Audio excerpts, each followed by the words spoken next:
Okay, let's dive into this. The really crucial thing to understand here is that the outbreak of World War II wasn't some sudden, out-of-nowhere explosion. Not at all.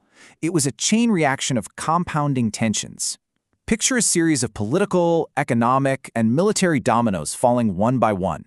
And these were set in motion by leaders who eagerly capitalized on the despair and the anger left in the wake of the First World War. Section 1. Rise of the Dictators. So, to understand how those dominoes started falling, we have to look back at the incredibly tense period of the 1920s. Post-war grievances were basically fueling a new breed of aggressive, authoritarian leaders. Let's start with Italy, right? After World War I, Italy felt completely cheated out of the spoils of victory, and their economy was in a really, really bad place. Enter Benito Mussolini. Now, he was a young guy who actually started out as an avid socialist, getting arrested multiple times for radical activities. But eventually he grew tired of socialism. He decided the country didn't need class divisions tearing it apart. No, it needed unity through nationality. He wanted to reunite the Italian people and literally conquer the Mediterranean like the old Roman Empire. He called this movement fascismo.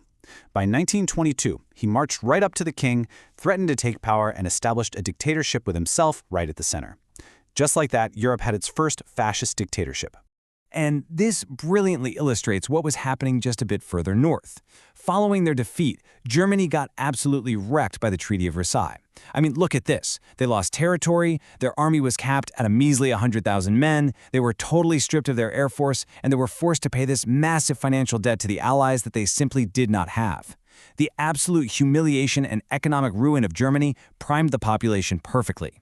So, when an extremely angry, intensely patriotic veteran named Adolf Hitler came along and promised that he could fix everything, the German people were incredibly receptive.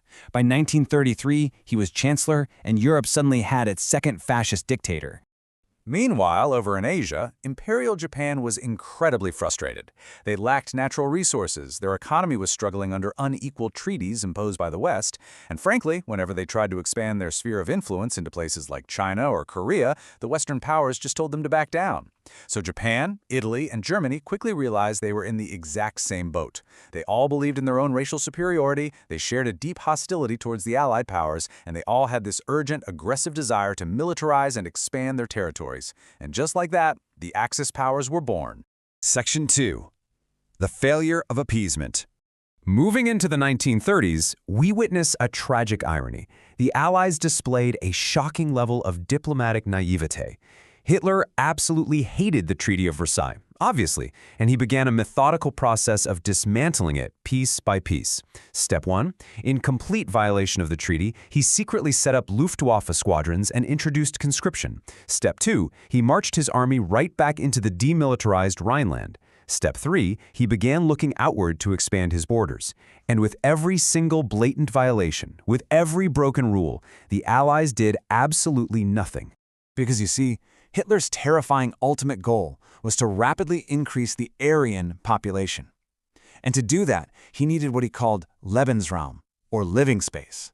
This essentially meant he intended to conquer vast territories across Europe. He began by eyeing his neighbors, and in 1938, his army simply marched right into Austria and annexed it. Boom! Without a single ounce of resistance from the global community. The Allies finally started getting nervous. But instead of pushing back, they implemented a strategy called appeasement. When Hitler demanded the Sudetenland, which was a region of Czechoslovakia, the Allies held a meeting in Munich without even inviting the Czechs. British Prime Minister Neville Chamberlain practically handed Hitler exactly what he wanted, all in exchange for a signature on a piece of paper promising no further invasions. Chamberlain returned home a hero, waving that paper and famously declaring he had secured the continuation of world peace. It is a moment of maximum cinematic irony, guys, because almost immediately after, Hitler completely ignored that piece of paper and invaded the rest of Czechoslovakia anyway. Appeasement completely, utterly failed. Every time the Allies gave an inch, Hitler took a mile. From Austria to the Sudetenland to the rest of Czechoslovakia. By trying to politely negotiate with a megalomaniac, the Allies had effectively pushed the world right to the absolute edge of the cliff. Section 3. The Spark of War. This brings us to the tipping point. Hitler now set his sights on Poland. But, to avoid a two-front war, he shocked the West by making a temporary alliance with Joseph Stalin to split the country. On September 1, 1939, German troops violently enter Poland. True to their final warning, Britain and France finally put their foot down and declared war. The Polish military fought incredibly hard, but it was just a hopeless situation. They were completely crushed by the two military giants crashing down on them from both the east and the west. The Second World War had officially begun. Section 4. The Phony War. Now, what's really interesting about this slide is that immediately after war was declared, you'd probably expect massive, explosive battles, right? Instead, we got a surreal period known as the Phony War. This strange stretch where everyone just sort of sat around not doing much. The contrast in military postures during this quiet period is staggering. The Allies were stuck in this sluggish, outdated World War I mindset. The French were still relying on horses, dispatching messages by motorbike instead of radio, and hiding behind incomplete defensive lines because they literally refused to fire artillery into Germany for fear of retaliation. Yes, in an actual war, they were afraid to attack. Meanwhile, Germany was utilizing the time the Allies gave them to prepare a mechanized, highly modernized war machine heavily focused on rapid communication and devastating speed. Section 5. Blitzkrieg and the Fall.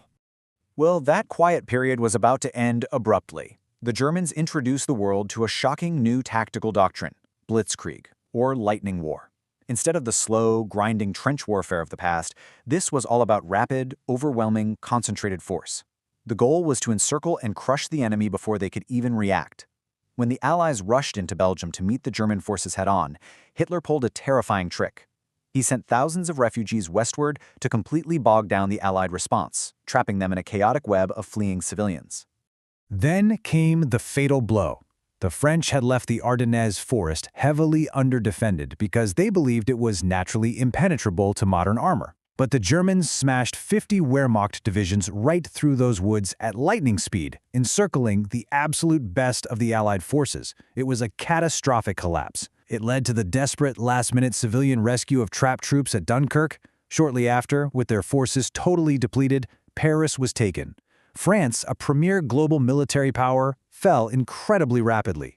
Hitler had achieved in mere weeks what Germany couldn't do in 4 whole years of the First World War. Section 6. The Battle of Britain. With France fallen, the lightning pace of the war shifted into a grueling, agonizing test of human endurance. Britain now stood completely alone, and Hitler played intense mind games to try and force the isolated UK into submission. He allowed France to exist as a German puppet state to make it look like Britain's old ally had to switch sides. Italy officially piled on and declared war. Hitler was laying down plans for a full ground invasion of Great Britain, but he knew he couldn't cross the Channel without total air and naval superiority. Let's move to and see how this builds, because it turns into an incredible back-and-forth escalation over the Channel. First, waves of German bombers targeted British ports. Then they shifted to crippling Royal Air Force bases, nearly breaking the RAF's ability to defend the nation. It looked completely hopeless. But then Winston Churchill ordered a small, relatively insignificant bombing raid over Berlin. Now, it didn't do much physical damage, but it made Hitler absolutely furious. In a total rage, Hitler ordered the Luftwaffe to shift its focus away from military targets and directly onto civilian targets in London.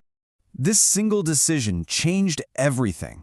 By targeting London's civilians with daily air raids, sending children fleeing to the countryside, Hitler accidentally gave the battered RAF the precious breathing room they desperately needed to repair and reorganize. Furthermore, despite the absolute horrors raining down on them, British morale didn't break. The citizens held firm, taking to the shelters and just carrying on. Hitler essentially shot himself in the foot through his own anger.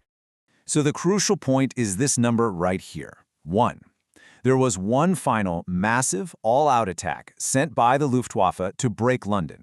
But because they had time to recover, the newly reorganized RAF met them in the skies and successfully repelled the attack, destroying a vast number of German aircraft. This incredible defense placed air superiority firmly in British hands, and it forced Hitler to postpone his ground invasion indefinitely. They had survived the immediate threat of invasion, but the terror was far from over. As bombs continued to rain down on British cities in the dark of night, we have to ask, how long could a single, isolated island withstand the full, terrible weight of the Nazi war machine all on its own? It is a true testament to incredible resilience, and it leaves us perfectly poised for the next dramatic chapter of this global conflict.